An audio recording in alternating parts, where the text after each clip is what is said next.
Hi, fourth grade. Today we are talking about rhyme, different types of rhyme and rhyme scheme, and it is Wednesday, May 6th. Let's get going here. All right, various types and examples of rhyme, and then I will show for anyone that is interested, because some of you like a challenge, how to write a sonnet. We'll just talk about what it means to be a sonnet. I know you guys have heard that word. And this is just something to expose you to a very important form of poetry. We're not really going to do anything with it unless you are interested. I just want you to be aware of its existence because in middle school, you start reading sonnets, things like that. So the first thing we're going to do is talk about types of rhyme. You're probably just familiar with one so far. And there's tons.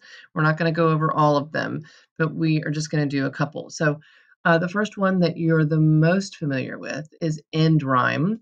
And that's the rhyming the final words of a line in a poem. That's like your rhyming couplets that you guys like to write. That is going to be an end rhyme. An internal rhyme is when the two words within a same line rhyme. And we'll look at examples by Edgar Allan Poe. And then there's slant rhyme, which is when you rhyme two words with just the vowel sound or just with the consonant sound. So you kind of make use of alliteration or assonance to make it rhyme, and it kind of almost sounds off. It's called near rhyme or oblique rhyme. It has many names, but it's just one that if you're struggling to find a word, you might be able to find a slant rhyme. And it's kind of a complicated, fun thing to do. So the first one we're talking about is the end rhyme, which I said the one that you are most familiar with. And we're rhyming those final words in a poem, in a line, sorry. So our example is very simple. The sun is shining bright. This is a lovely sight. Bright and sight. They rhyme, right? You know about that. And then another example is from Seamus Heaney's Digging. Under my window, a clean rasping sound when the spade sinks into gravelly ground. So lovely. I love the imagery that we hear and see in that. It's a great poem, by the way, if you ever want to look it up. And so this is your most basic, and there's nothing basic about it. It's just like the most well known. It's the most basic type of rhyme that you guys are familiar with. So internal rhyme, which means you have within one line you have two rhymes. So you might have heard of Edgar Allan Poe. In eighth grade, you're going to study him with Miss Warfelt. She loves Mr. Poe. Um, and he's a great guy. But these are examples from two different poems, The Raven and from Annabel Lee. Once upon a midnight dreary, while I pondered weak and weary. So you can see that's one line, but he has got two rhymes within it, dreary and weary, before you even get out of that line. Okay, so that's what it means to do an internal rhyme. And then, for the moon's never beams without bringing me dreams. And so it's just got a really lovely uh not alliteration, assonance. Um, sorry, I always try to do these really early in my brain. Um, and then we have slant rhyme. This is the one I was telling you. When you hear it in a poem, you're like, does that rhyme?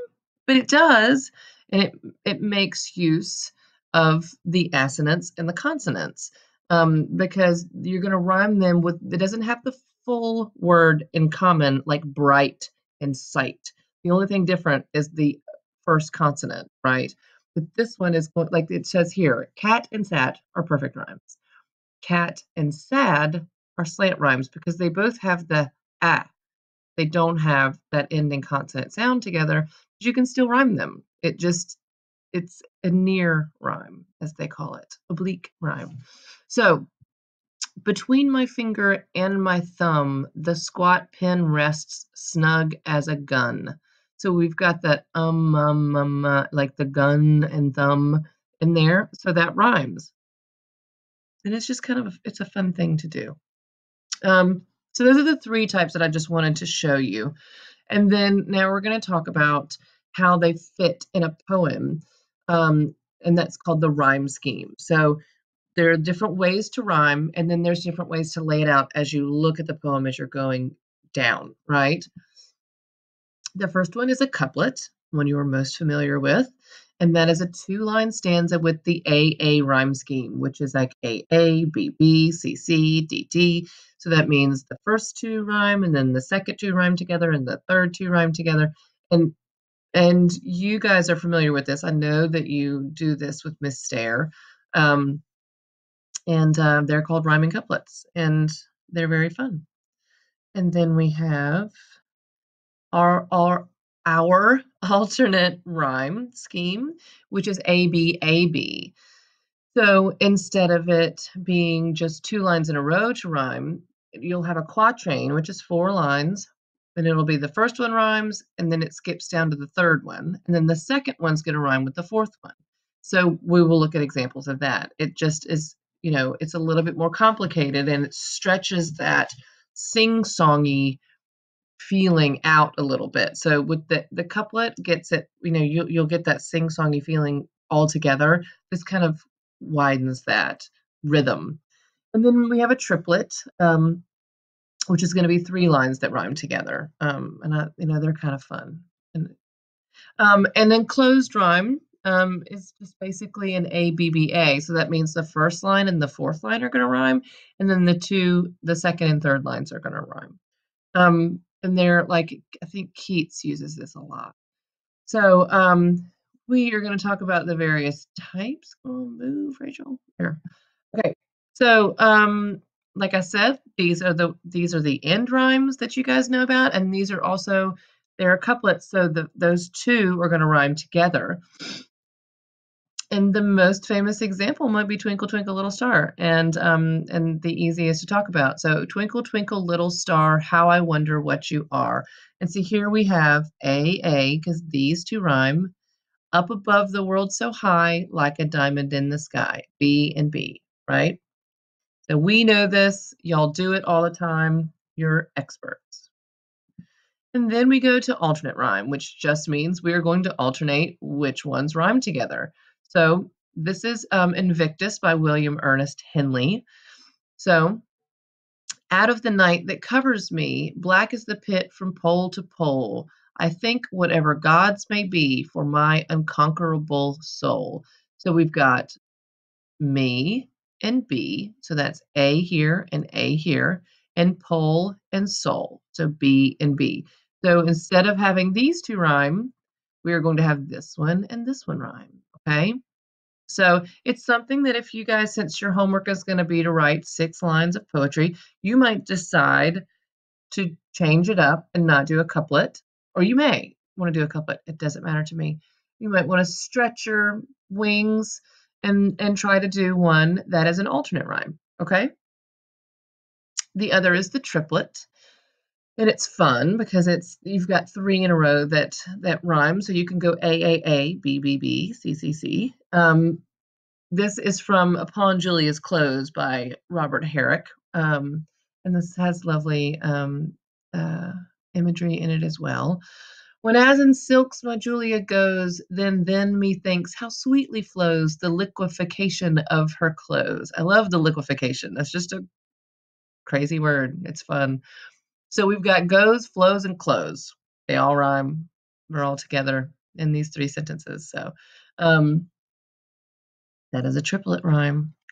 And the last is the enclosed rhyme. And we do A, B, B, A, and it has its own rhythm. So when you hear it, it's, that's what it has a different sound to it than the others, which is what we're talking about here. We're talking about sound, right? This is from Shakespeare by Matthew Arnold. I got this example because I wanted to show it, but I'm not familiar with this poem. I want to read it now that I just got this little section. Others abide our question, thou art free. We ask and ask, thou smilest and art still. Outtopping knowledge for the loftiest hill, who the stars uncrowns his majesty. So it almost kind of sounds like it doesn't rhyme because of the way that, I mean, this particular one.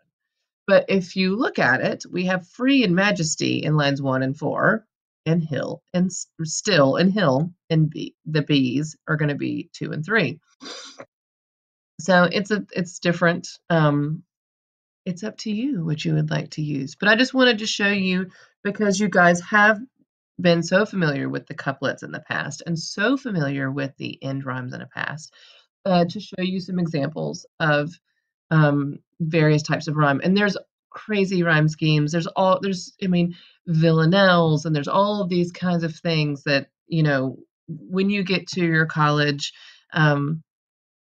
creative writing class, or even like an intro class, or you may even, I don't know what they teach in high school as far as the intricacies of writing, whether it's like a certain type of form, but this is just an overview of the different types of rhyme and the different schemes that you can find. So when you're looking at a poem, you can say, "Oh, I see that this rhyme is here, here, and here." Because one of the things we do as part of, you don't know this, but the thing that we ascribe to in 4th grade, we have been doing the Lucy Calkins writing workshop, which is why we've written so much. It's built into the curriculum. It's what we do. But it's also about learning about the different types of writing and being comfortable with writing as a whole, so that if I turn around and go, "Hey, you want to do something crazy? You guys have been writing so much this year. It's not it's not crazy to you to decide that you're going to take on a challenge because you're very familiar with writing. We've spent 3 days a week, every week writing. And so you don't have to write a sonnet. You don't have to at all. I'm just showing you because I want to expose you to this, because we are doing a poetry unit and we're talking about all the grammar and the punctuation and all the things that go into it, and that includes rhyme scheme and and um I'm telling you, what is the other word that I'm looking for? The rhyme scheme and the mechanics and all the stuff. Um, so that if you want to smash it all together and make a sonnet, because we've been learning about all these different things, you can. If you want to try it, you can. It's actually quite fun. It's a fun exercise. Um, so I'm just going to show you a sonnet for posterity, just to show you. And you don't have to do anything with this, but be like, that woman's crazy. Or you might be interested because sonnets are such a huge part of Western literature that you may want to take it on. But you're not going to hurt my feelings if you don't want to. So, if you want to write a sonnet, I'm just going to talk about it. You're perfectly capable of writing it because you basically take all of these rules that we've been learning. And I talk about how I've talked the other day about, you're used to rhythms because you've been learning them with Mr. Rick and Miss MK for the last several years. You guys know all of these, you know rhythm, you know how it works. So this may just make sense in your brain. And some of you are really amazing at math. And this is kind of like a math equation, but in literature form. So you have this formula, and it means to write a sonnet, you need 14 lines of poetry. If you're writing English, there's 2 types. If you want to write 14 lines of poetry, always 14 if it's an English sonnet, and it rhymes specifically A, B, A, B, C, D, C, D, E, F, E, F, G, G. So it all starts with that alternate rhyme for the first 12 lines, and then the last 2 is going to be a couplet, okay? So this is always an iambic pentameter, which we talked about on Monday, which is unstressed, stressed, unstressed, stressed, unstressed, stressed, unstressed, stressed, unstressed, stressed. 5 feet of unstressed, stressed poetry. So if you know the formula and you feel comfortable with the challenge, you're welcome to do it. But a sonnet is obviously very important to Western literature, specifically, and, I just wanted to give you a couple of poems. We're gonna look at Shakespeare and Edna St Vincent Millay. She is considered a modern poet. She was around the turn of the century, and, hers are not as archaic in language. So I thought I would show you one of hers. I mean, it's still crazy with, like, language is a little bit much, but we're listening for rhythms, we're looking at examples, and, this poem by Shakespeare may be the most famous sonnet that he did. So, I know you've probably heard this first line. So I'm going to attempt to not stumble across this poem, but I'm going to read it to you, okay? And I've got our rhyme scheme over here to the right. Shall I compare thee to a summer's day? Thou art more lovely and more temperate. Rough winds do shake the darling buds of May, and summer's lease hath all too short a date. Sometime too hot the eye of heaven shines, and often is his gold complexion dimmed, and every fair from fair sometime declines, by chance or nature's changing course untrimmed. But thy eternal summer shall not fade, nor lose possession of that fair thou owest, nor shall death brag thou wanderest in his shade, when in eternal lines to time thou growest. So long as men can breathe or eyes can see, so long lives this, and this gives life to thee. So you see, it goes down A, B, C, D, C, D, E, F, G, G. And it ties a nice little bow on the end to have that rhyming couplet at the end. And obviously, he uses very complex language. Um, has shall I compare thee to a summer's day? We've got like we talked about with that natural rhythm of the iambic pentameter. Um, and we have 14 lines. And the last two, like I said, are the couplet. So if we want to look at this, this is I'm trying to get out of the way here. And I shall forget you, Edna St. Vincent Millay. And she was kind of a wild woman. This woman was very groundbreaking, and she's an amazing writer. And this is a little bit of a turned on its head, gender relationship norm kind of thing, where she's the one telling the guy, like at the time, like women didn't have as much power as they do today. And so this is one of those things where she's kind of saying, like, I might have the power in this relationship. So it's a little bit tongue in cheek. So I just wanted to show you that it doesn't have to be in Shakespearean language. But hers, it's still complicated in the way that she speaks. But we are not necessarily reading this for comprehension. We are reading it for example. Okay. I shall forget you presently, my dear. So make the most of this, your little day, your little month, your little half a year, ere I forget or die or move away. And we are done forever by and by. I shall forget you, as I said. But now, if you entreat me with your loveliest lie, I will protest you with my favorite vow. I would indeed that love were longer lived, and vows were not so brittle as they are. But so it is, and nature has contrived to struggle on without a break so far. Whether or not we find what we are seeking is idle, biologically speaking. Um, I just like how cheeky she is. So that's a poem. That is, I mean, that's they're all poems. That's a sonnet. Um, always, always, always. So the homework that is due. What I want you to do, what is required for the week, is to write 6 lines of rhymed poetry. It doesn't matter any of the rhyme schemes that I showed you. You can choose any of those. I just want you to write at least 6 lines. You can write 12 lines or 40 lines. It doesn't matter. But I at least want 6 so we can have 3 rhymes in there. Any of the rhymes that I mentioned are fine. If you want to do rhyming couplets, do rhyming couplets. You do you. It doesn't matter. This is an exercise in imitation. It's an exercise to stretch your brain. That's all we need to do. So the other thing that I want you to do, and this is not for credit. It's if you don't do it, you don't do it, and that's okay. But I would like to include you guys in your amazing poetry for celebration of the arts. So if you can get someone in your family, or you can use your webcam to video you reading your favorite poem that you've written this 6 weeks. Um, and then you can just send it to me in email, because I don't think PantherNet will take an uploaded video um, format. I don't know that it can do that. So just email it to me.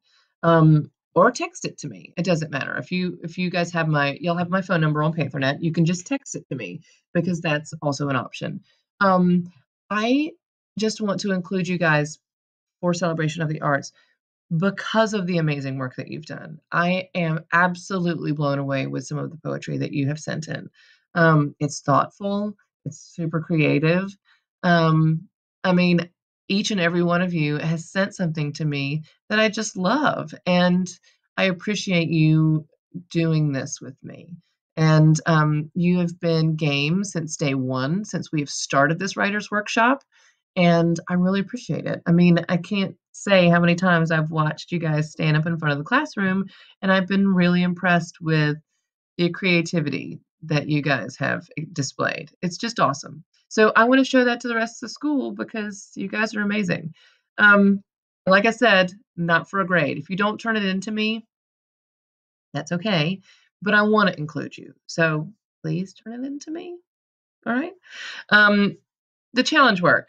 For those of you that are gung ho and you want to do something else, you can go to Common Lit and read Sonnet. It's by James Weldon Johnson. I believe I've got the middle name right. And it's a modern sonnet. It's a little bit even easier to read than Edna St Vincent Millay. Um, but basically, the link is on the topics page, and you can go there and you can listen to it. You can look at it. You can define some of the words. You can answer questions.